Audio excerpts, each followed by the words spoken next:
I still can't believe it's happening. We have got some fantastic news, peasants. Well, we've got some Dissidia news. What's good? How you all doing? So I'm going to read these out. I'm going to skim read over some questions. A site called Glixel. Glixel. Oh shit, I've clicked off it. No! Crazy loophole gets Brits £429 a day. Try before it's fixed. What the fuck? Why am I getting trash ads? Alright, here we go. So Glixel caught up with director Takeo Kujirika and producer Hazama. So the two guys we saw at the NT, the Dissidia director and producer, and they asked him some questions. Now I'm going to not read all of these because a lot of these are fluff questions, like how did Dissidia get started? I mean, which, if you're interested in that, it was after they made Kingdom Hearts 2, they thought, it would be really cool if you could take that same battle system and make it a competitive game. So Kingdom Hearts was really the influence for it, but they say even before that they were thinking of doing some sort of all-star cast game. But getting on to the really good questions, the juicy woosies. What inspired you to change the core fighting template, as opposed to something like Street Fighter and other fighting games that we've had? Because Dissidia is quite unique mechanically, to which they say the Final Fantasy franchise at its core is all about building a party and embarking on a journey together. In Dissidia you can fight one-on-one, but that's not the most effective way. It's all about being in a team. It's all about tag teaming them bitches. Bum rushing one character down and then picking off the other two once they've lost a teammate. I don't actually say that. He actually says, the battle mechanics of MMORPGs inspired us. Since you always have to play your class and gel well with others. I thought that was pretty interesting. What was that noise?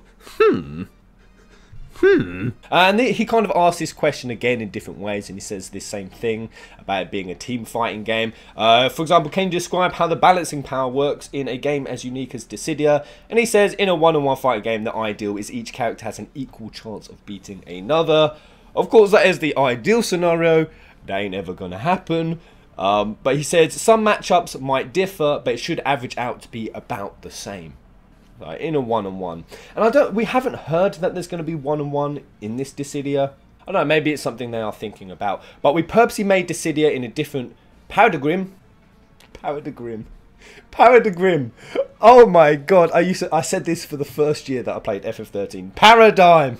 Where teammates work more than just as raw power. Each character belongs to one of 4 unique types, and they correspond to their weaknesses and strengths. For us, it's more about balancing those types, each other, than worrying about the individual characters. So we're working out how it works out in an actual team setup and team structure. Now this next one was a real disappointment because, well, it's not a real disappointment, I'm not that upset about it, but I was really looking forward to a story mode campaign in this Dissidia.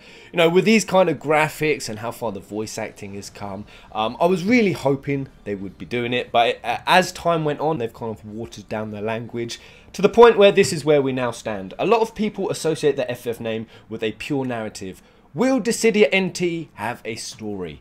Damn good question.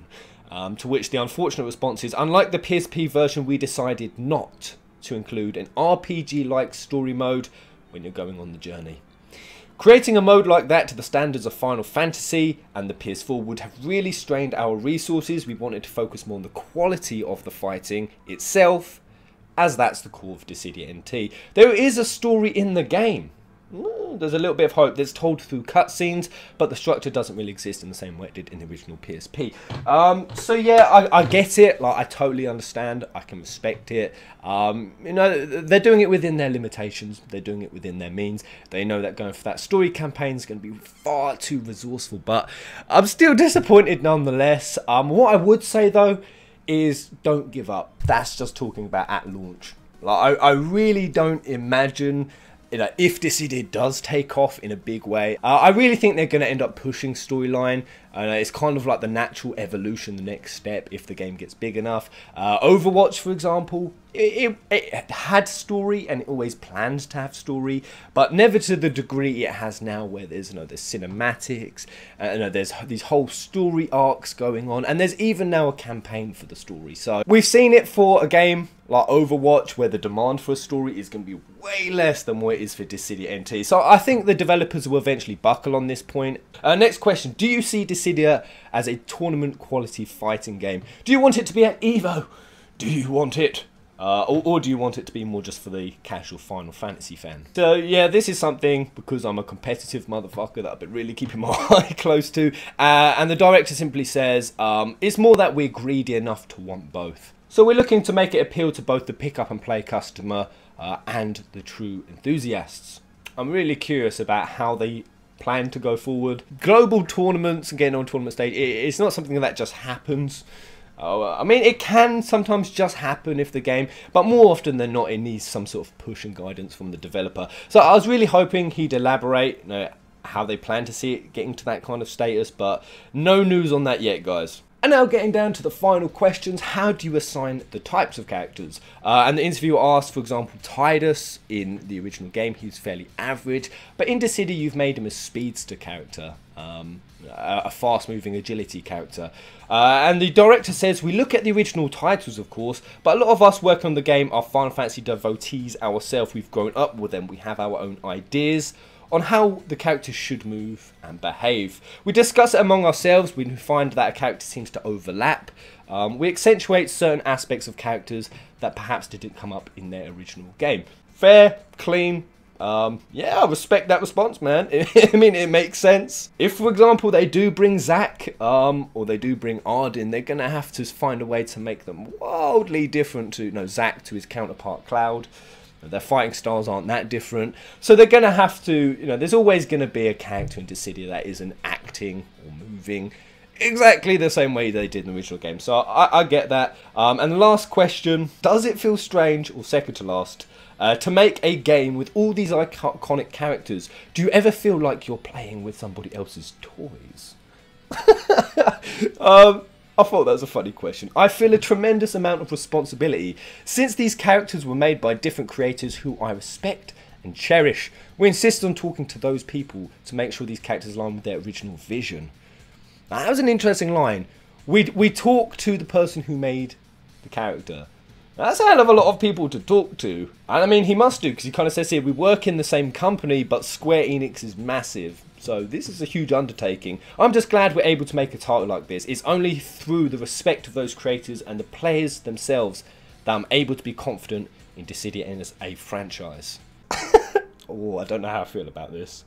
So this might be a shout out to the Zodiac Age remaster, which, by the way, mine still hasn't goddamn come. Where is my Zodiac Age? I'm literally pulling my fucking hair out. It was supposed to be here 2 days ago. I want to play. If all the characters in Final Fantasy actually did throw down, who would come out on top?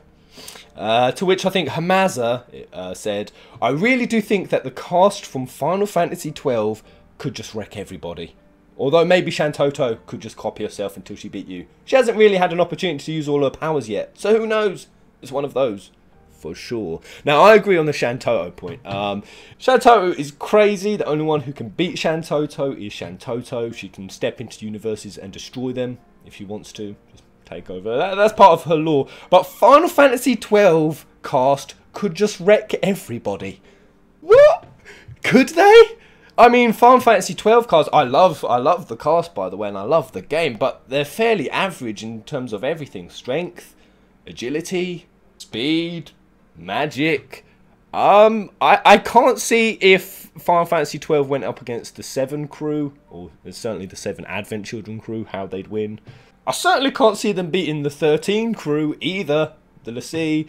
And I also can't see them beating Type 0. In fact, I don't know, what do we think about that, guys? The Final Fantasy XII could just wreck everybody.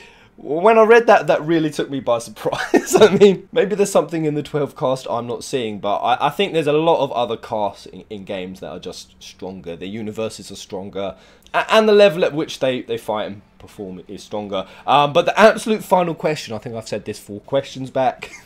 This is going to lead me into doing my top 10 characters I most want to see in Dissidia. I've been asked to do this list a lot. What do you most want to see, Pez? And the question is, are there any characters you personally would like to be put into the game that just didn't quite make the cut, which they say every single character can make it, the fans just have to want it? That's a good answer. I like that. There's nobody in particular that I want, to be honest. If a character is popular enough, we'll put it in the game. It's as simple as that. So here it is, guys. This is my top 10 list. The 10 characters I most want to see in Dissidia NT, that I'm yearning for, that I'm dying for, that I would punch a goat for. Disclaimer, Final Fantasy Peasant does not condone violence against goats. At number 10, the sexy, sultry, scary sorceress herself. She is an absolute must character, Ultimecia. I really anticipate her to be in before the launch of Dissidia NT, but regardless, she's making my list anyway. The captain of non-tarps herself, Faris. Now it was either a pick between her or Celeste, because I see these two as the most badass women of the 2D era of Final Fantasy, so I had to pick one. I'm going with Faris. You know what they say about the leading man? He never dies. Will one day be the words professional Dissidia players use to describe me. When I crush them. Like grapes. Reynn and Lann, make it happen. Make them interchangeable. Quick switch function with these two would be dope, and definitely on my list of top 10 that I want to see in the new Dissidia. Next, I'm going Ardyn. Whew, it will be a most auspicious of days when they announce Ardyn coming to Dissidia NT, and it makes sense because Noctis will also be there at launch. So Ardyn is the next logical step. How they're going to make him different again to Noctis, how they're going to vary his skill set, I don't know, but I damn well want to see. Best waifu, unique abilities, an incredible skill set, and a chain whip. A chain whip! What more could you want than 7 in Dissidia? It's a personal one, but I love the character.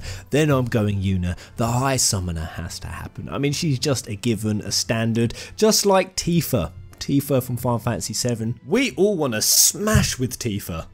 We also want her in Dissidia NT to fight enemy opponents.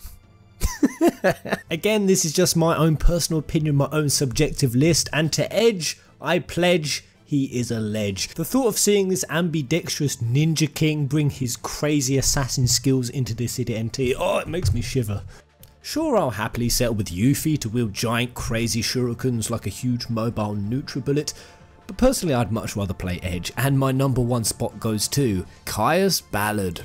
I don't care if Kane Highwind's already in it and he shares the same voice actor with Liam O'Brien, Caius Ballard is an absolute must. Going ham and wailing on opponents with Chaos's Revenge, the greatsword with the eye, possibly the most badass weapon I've ever seen in a video game.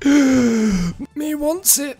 He wants it, so that's my number 1, Caius, and if you can't do him because of the voice actor situation, then I'll happily swap out my Caius for Noel. Either of them. Love both the characters, but that's my top 10 list. Those are the ones I most want to see. Let me know in the comment section below, what would your top 10 look like, or even just the top 3 if you can't be asked to think that hard. If you can't be asked to type that much out, let me know what characters you're most looking forward to. But there it is, that's the update, that's the news. Cannot wait for the release of this title in early 2018. Until the next video, guys. Goodbye.